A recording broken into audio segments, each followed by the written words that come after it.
দিনের শুরুটা পটের বিবির মতন সেজে শেষটা পুরো রুগীর মতন করলাম। রাধে রাধে, আমার আরেকটা ডেলি ব্লগে স্বাগত।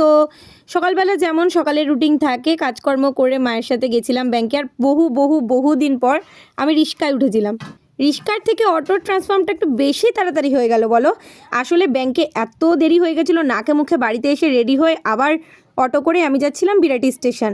কপাল এত ভালো ছিল যে বাড়ির সামনে থেকেই জীবনে প্রথমবার অটো পেয়ে গেছি, না হলে কখনো বাড়ির সামনে থেকে আমি অটো পাই না। গেছিলাম এয়ারপোর্টে একটু ভিডিও শ্যুট করতে। অলরেডি তো তোমরা আমার ভিডিওগুলো দেখতেই পাচ্ছ, আরও অনেক ভিডিও দেখতে পাবে। এই না যে আমি সারাদিন অনেক ব্লেল্লা থাকি যে আমি এরকম ভিডিও বানিয়ে বেড়াই। আমার ভিডিও বানাতে অনেক ভালো লাগে, তাই আমি অনেক ব্যস্ততার মাঝখানে একটু সময় বের করি ভিডিও বানানোর জন্য। আর এখানে আমি যাদের সাথে ভিডিও বানাতে গেছি সেখানে একটা ভাই আমাকে এত হাঁটিয়েছে 10,000-এর জায়গায় সেদিন আমাকে 19,000 স্টেপ করিয়ে ছেড়েছে। গাইস, বিবাদ চলছে। তোমরা বলো মসলন্দপুর গ্রাম নাকি শহর? চাষের জমি তো ওখানে না, কে বলেছে ওখানে চাষের জমি? ওখানে কত চাষের জমি আমি দেখে এলাম আগে। তুমি দেখেছো? ট্রেনে যেতে দেখছিলাম ট্রেনে তো। তো মাঠের ভেতর তো ট্রেন নিয়ে চলে যায় ওখানে।